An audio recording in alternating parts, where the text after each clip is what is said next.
Alvan Clark telescopes are the analog in astronomy for that. They handcrafted world-class instruments from a golden age of discovery. But there's a surprising part. Fewer than 50 of those Alvan Clark refractors are still in existence today, and fewer than 10 of them are accessible to public observations in the country, and none of them in the area where we live here right now. So I'm Richard Hennig, I'm the curator of the Cleveland Astronomy Museum, and I'm going to tell you today about a journey that some of us have started earlier this year, and one that has a very bold goal. We have a once-in-a-lifetime opportunity to restore an 1884 Alvan Clark refractor, and this is thanks to a generous donation from Mike Toomey. Mike, are you here? Yes, he is. Can you please stand up? Thank you, Mike. Well, yeah, there you go. Thank you so much. I just called 1-800-GOT-DRUNK and you showed up. So we've got the instrument, we've got many of the parts, but it urgently needs some restoration to survive, and I'm going to tell you a little bit about that. So I'm going to start out with the history a little bit, and for this journey, we do need to go back in time. And since we all know that time travel is just science fiction, we need to use some different method to see Earth, what it was like at the beginning of the story in 1884. Well, instead of using time travel, we're going to just use an FTL drive and a wormhole that will take us in an instant to Zubenel Shemali in the constellation Libra, 191 light years from Earth. Off we go. Okay, and lucky for us, Zubenel Shemali in our story has a planet that's just right for life.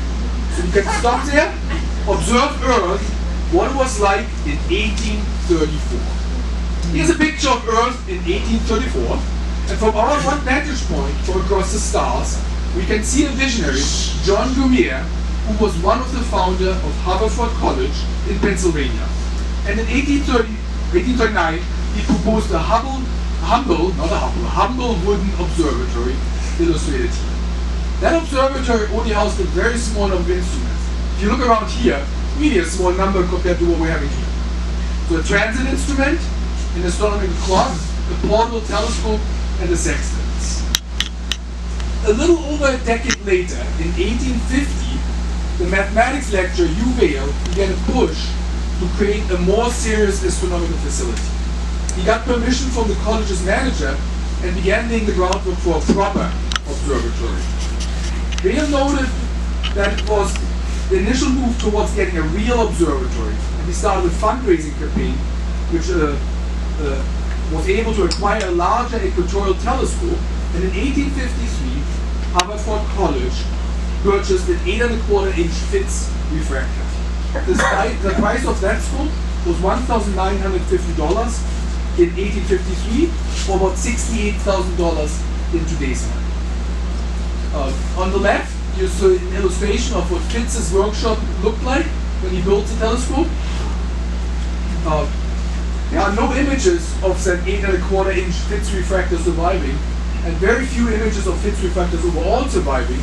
I'm showing you on the left an image of one of the surviving ones. Is a 7-inch refractor from Erskine College in South Carolina, and we actually took that image when we visited the South Carolina State Museum in August. It's the one on the left.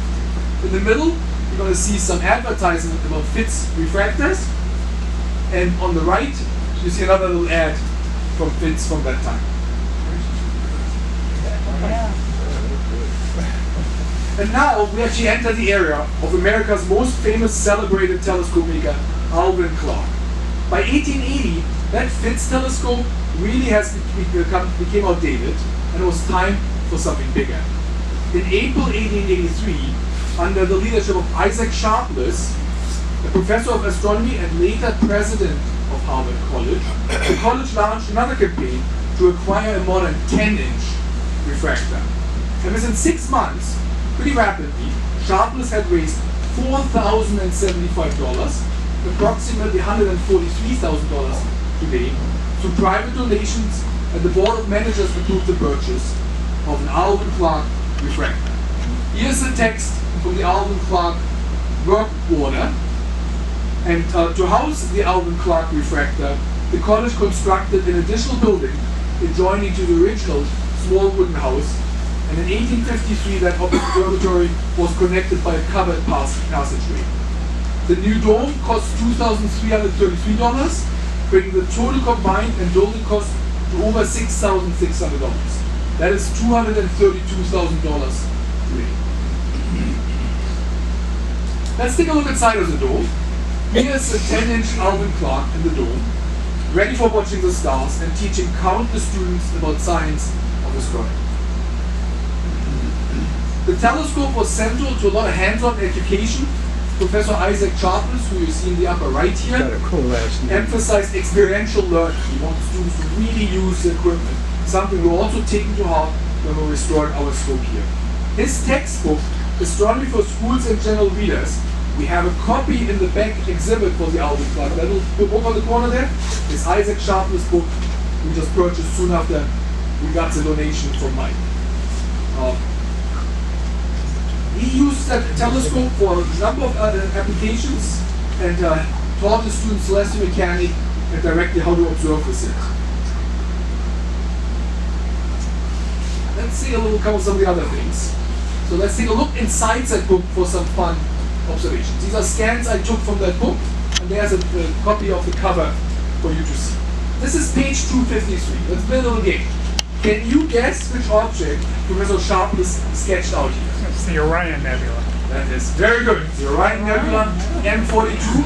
If you stay up until after midnight, look through any of your 10-inch telescopes which are on the field, probably many of those. They're not refractors, but they're still good. You'll probably see something quite similar. Let's do one more. How about this one? Page 258. Looks like the owl. North American Nebula. I heard owl in North America. Those are both incorrect. Dumbbell? That is a dumbbell nebula. That's right. SA27. Right? I mean, I guess you guys want to see it, right? But it's always a little bit of the eye of the beholder. This was all before photography. So it wasn't either right or wrong. Sketches was all we had really at that time. On the page before, we have this fantastic spiral nebula. Any idea which one that is? 101. 51. 101, this is 51, I heard that too. So it's M51, the spiral galaxy. Say, Richard, you want to comment on the name they gave it at the time because of what the spiral nebula. I'm going to come to that right now. So in 1880, it was known as the spiral nebula in Canis Venati. At that point, the nature of this nebula was actually not yet understood. We really had no idea what these things were. They were spiral nebula, and one of the leading theories was that they were spiral nebula within our galaxy, right? In the Milky Way, right? Sharpless later pointed out through spectroscopy that these nebula are not gaseous nebula, which what several astronomers thought before, but the large collection of stars. And it took even larger telescopes at Mount Wilson Observatory, the 100-inch, earlier the 60-inch, to really reveal that these are objects which are redshifted, they're moving away from us, they countless stars, and you can actually resolve them into stars. And this at Mount Wilson really started the modern era of astrophysics, showing that the universe is not just as the little wimpy Milky Way galaxy we're in, which is ginormous compared to where we are, but really, really vast. So on page 264, Sharpless actually describes the nebula hypothesis. There's a quote from that in there. And the theory that, the idea was actually that many of the stars in our galaxies actually were coming out of these gaseous nebulas. Was one of the theories back then. The gas nebulas emerging solar systems turns out to be that is incorrect. And astronomy has really come a long way since the 19th century. But many of the ideas, Sharpless actually describes a lot of them already correctly, and they were just not proven there. Among the other great users of the Alvan Clark refractor was Francis Leavenworth, a rising astronomer who joined the Haverford Astronomy Department as a director in 1887. Using the Clark, he actually carried out a number of micrometric double star observations, which he published in the Haverford College Studies in 1889. And this work actually contributed to a national effort to cataloged and classified binary star system and underscored the role of the 10-inch Alvan clock in advancing science, not just education. In 1930, so after about 50 years of service, this telescope was actually reconditioned. It was originally made out of steel tube that was very heavy, was not in great shape after 50 years, and Fega, the telescope manufacturer from that era, was a specialist in restoration and replaced the steel tube with rolled in aluminum tubes. If you turn around and look at the great things in the corner there, many of you ask, are those the piers for the telescope? No, these are the front part and the back part of the telescope. The middle part is still under restoration. There's also a giant 4.3-inch focuser back there. So those were the parts Fega produced, and there's a plaque Fega installed on the pier, which we don't have here, it's a pier, but the plaque is there, you can read about that. So the aluminum tube dramatically reduced the weight. You refurbished the mountain drive system to make it track a lot more accurate. Haverford also built a new observatory, you see on the left, in the picture here. It's a Strawbridge Observatory. That building is still at Haverford College next to Philadelphia in Pennsylvania. The clock remained there until 1999, and after more than a century of continuous use of that refractor, it really became time to retire it due to tracking issue. The chromatic error of an achromatic lens is just not perfect and not very modern, and was just too awkward to really use. The clock was not discarded, it was Jan Segalski. He had plans to restore it. Well, unfortunately that didn't happen. In 2003, the telescope changed ownership again, and Mike Toomey, many of you know, and you saw him earlier, bought this scope. Mike is a member of the Larger Astronomy Club and was actually a foundational supporter of the Planet Walk in Gainesville. He walked the Planet Walk, Mike made it happen. He donated a number of solar telescopes to our Larger Club, and he's contributed significantly to the restoration of the 10-inch Alvan clock. Thanks, Mike, for that.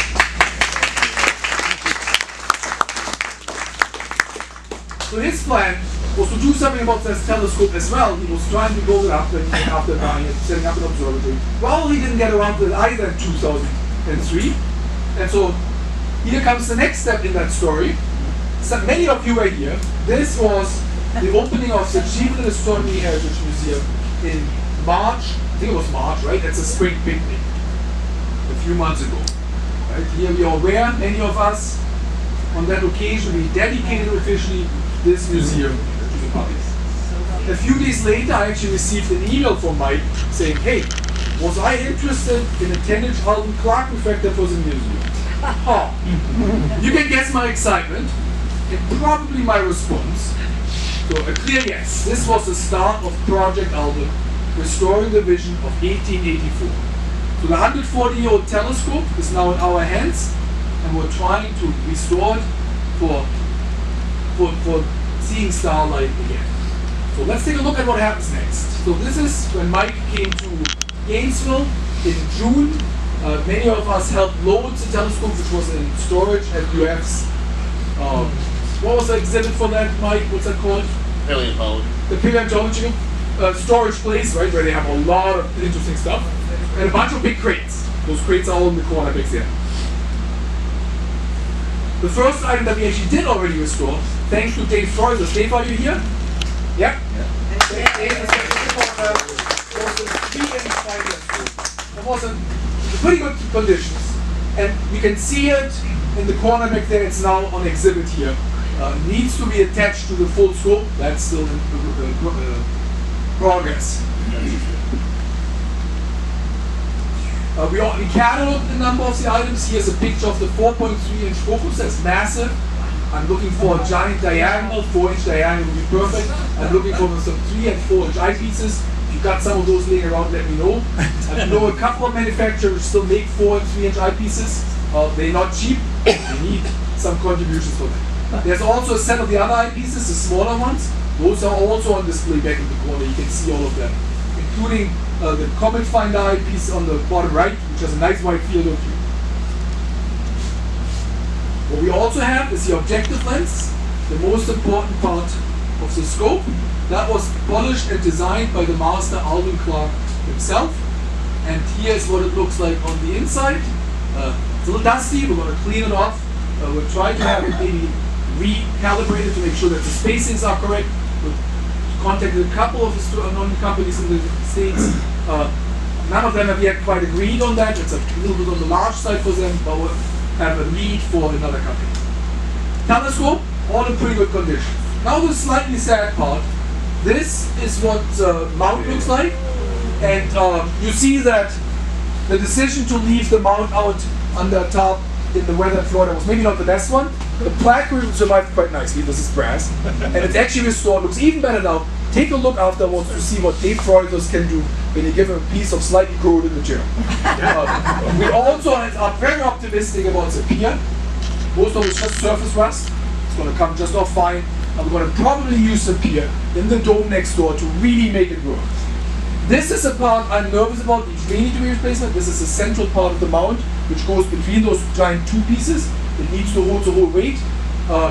We think this may just be surface rust, and we can get it planed to make sure that the telescope isn't crooked in the middle and that it stays together nicely. But that is still undecided.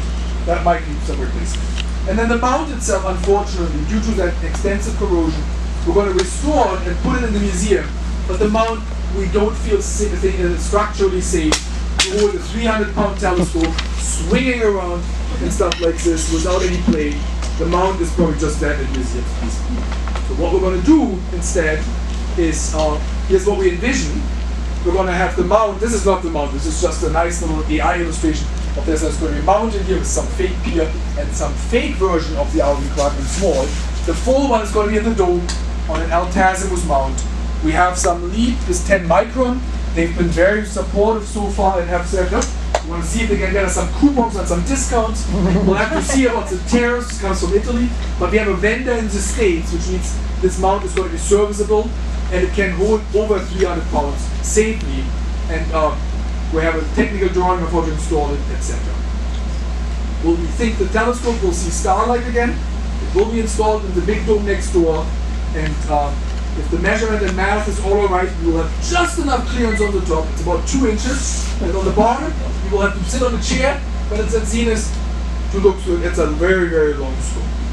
We actually, to prepare for this, we actually went to the South Carolina Science Museum. And I want to just not show the whole video. That's ridiculous. Here we go. I'll show you the parts of it. There. This is part of the museum.